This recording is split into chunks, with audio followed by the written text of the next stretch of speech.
good, YouTube? Back at y'all with another video. I know it's been a little minute. Been kind of busy. I know that's every YouTuber's excuse when they take a break, but I'm trying my hardest to not allow that to be my excuse.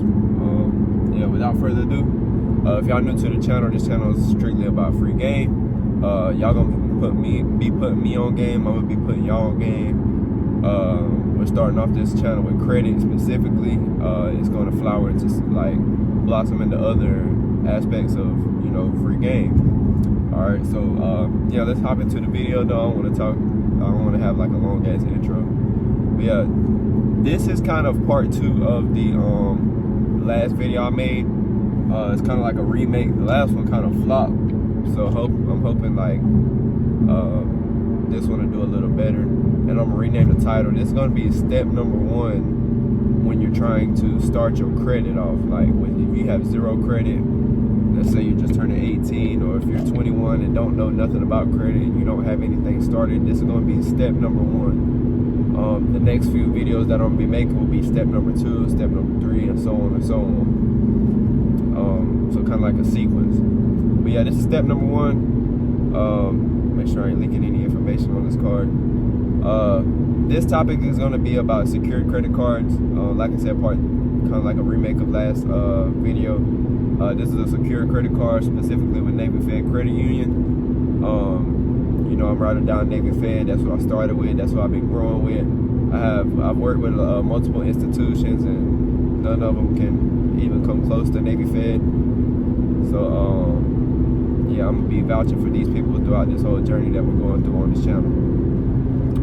All right, so like I said, we're starting off with a secure credit card. What a secure credit card is where you put a down deposit of anywhere from $200 to like $500 on a credit card. Really, so they lock whatever. Let's say you're doing $250. Specifically, I did $500 just to have a bigger limit. The lower amount that you put in, the lower limit that you will get. But yeah, let's say you're putting down $250. They lock it into your savings account. Like you deposit $250 into your savings account. They lock it. And then that would be your limit each month, right? So each month you have a limit of $250 on your secured credit card. Now what I can tell you,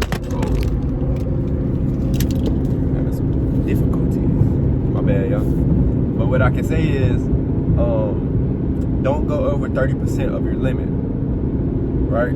Don't go over 30% of your limit, no matter what your limit is.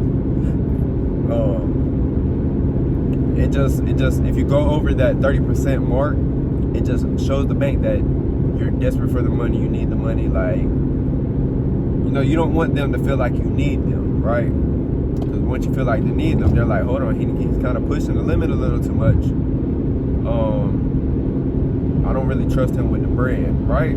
So, you know what I'm saying? Just try not to go over 30%. What else we got? Okay, let's say you're staying under 30%. They will unsecure your credit card after 6 months, right? So after 6 months, they will release your $250 back, right? They'll give you that back to you. They don't keep it. And then they will unsecure your credit card. So now your limit goes from $250 to like let's say $1,200.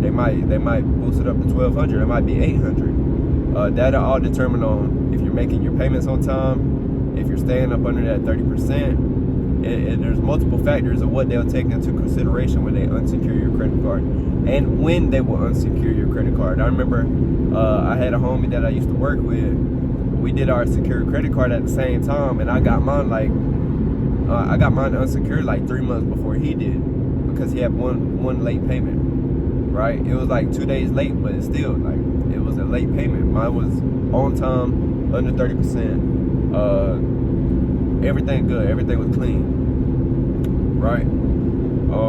And it's paid off at the end of the month, right? So I didn't carry a balance. That's another thing. Do not carry a balance over into the next month. If you're only using 30% of $250, if you're not allowed to pay that off at the end of the month, then you have no business doing this play. All right. It takes money. I repeat this. I've said this in multiple videos. It takes money to build your credit. Like, don't let people think you can build your credit for free. Like, that's not how it works, right? You need money to build your credit. But yeah, that's step number one. In my specific case, I did 500 credit limit, secured credit card. They unsecured it in 6 months, and then my limit was like 1,200. 3 months later or 6 months later, it got boosted to 2,000. Fast forward to now, I got a $9,000 credit limit on my personal, starting off with that secured credit card that you just seen. So after they secure your credit card, unsecure your credit card, you'll get this green card right here. This is the cash rewards. This is step 2 on the well, not step 2, but card 2 that you'll get when they be fed. Yeah, and that's pretty much it with the secured credit card. Trying to think of anything else that I might have missed. Like I said, you do get that $250 back or $500 back, whatever, however much you're using.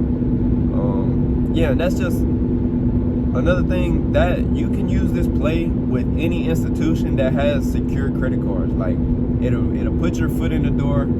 I know, I think Capital One has one, and I'm not sure if Discover has one, but there's secure credit cards with multiple institutions, right? There's secure credit cards with multiple institutions. It allows you to have multiple like hits on your report, like multiple accounts on your report, which is good for these institutions. They look at this and they're like, oh, he has three installment loans on his report, and they're all secure credit cards. Let me throw him a little $1,200, see what he does with it. You know what I'm saying? And then when you scale that up to a higher limit, you can start that business that you want to do, which we'll get further into that further on to these steps, because then we're eventually going to talk about building business credit up under an LLC. So yeah, but nah, that's step number 1. If y'all got any questions or concerns, let me know in the comments. If y'all got any topic ideas, let me know in the comments. Yeah, man, I'm gonna be